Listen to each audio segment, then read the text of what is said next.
بسم اللہ الرحمن الرحیم۔ السلام علیکم۔ روزانہ واقعہ سننے کے لیے اس چینل کو سبسکرائب کریں۔ حضرت ادریس علیہ السلام زندہ جنت میں کیسے داخل ہوئے؟ آپ کا نام اخنوخ ہے۔ آپ حضرت نوح علیہ السلام کے والد کے دادا ہیں۔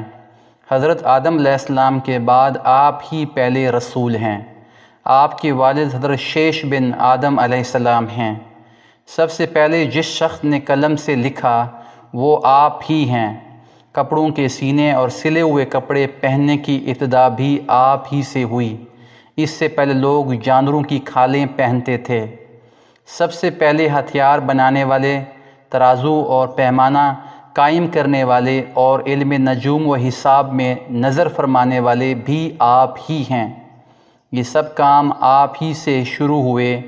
اللہ تعالیٰ نے آپ پر 30 صحیفے نازل فرمائے اور آپ اللہ تعالیٰ کی کتابوں کا بکثرت درس دیا کرتے تھے۔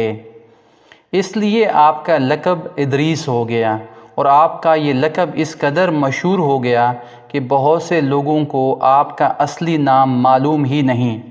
قرآن مجید میں آپ کا نام ادریس ہی ذکر کیا گیا ہے۔ آپ کو اللہ تعالیٰ نے آسمانوں پر اٹھا لیا ہے۔ بخاری و مسلم کی حدیث میں ہے کہ حضور اکرم صلی اللہ علیہ وآلہ وسلم نے شب معراج حضرت ادریس علیہ السلام کو چوتھے آسمان پر دیکھا۔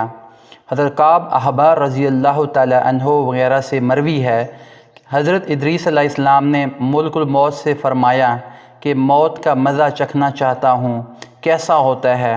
تو میری روح قبض کر کے دکھاؤ۔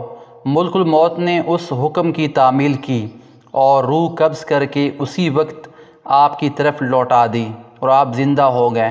پھر آپ نے فرمایا کہ اب مجھے جہنم دکھاؤ تاکہ خوف الہی زیادہ ہو۔ چنانچہ یہ بھی کیا گیا۔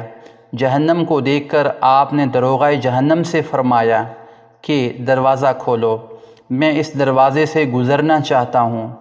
چنانچہ ایسا ہی کیا گیا اور آپ اس پر سے گزرے۔ پھر آپ نے ملک الموت سے فرمایا کہ مجھے جنت دکھاؤ، وہ آپ کو جنت میں لے گئے۔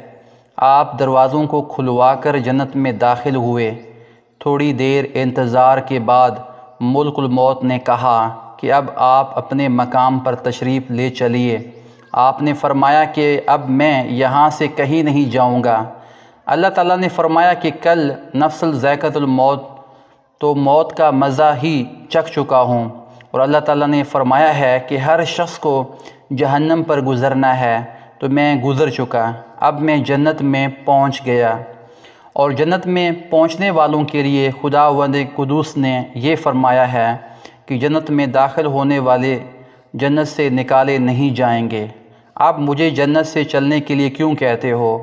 اللہ تعالیٰ نے ملک الموت کو وحی بھیجی کہ حضرت ادریس علیہ السلام نے جو کچھ کیا میرے اذن سے کیا، اور میرے ہی اذن سے جنت میں داخل ہوئے، لہذا تم انہیں چھوڑ دو، وہ جنت میں ہی رہیں گے۔ چنانچہ حضرت ادریس علیہ السلام آسمانوں کے اوپر جنت میں ہیں اور زندہ ہیں۔ حضرت ادریس علیہ السلام کے آسمانوں پر اٹھائے جانے اور ان کو ملنے والی نعمتوں کا مختصر اور اجمالی تذکرہ قرآن مجید کی سورۃ مریم میں ہے، اور کتاب میں ادریس کو یاد کرو، بے شک وہ صدیق تھا، غیب کی خبریں دیتا، اور ہم نے اسے بلند مقام پر اٹھا لیا۔ یہ ہیں جن پر اللہ نے احسان کیا، غیب کی خبریں بتانے والوں میں سے آدم کی اولاد سے۔ جزاک اللہ خیرہ۔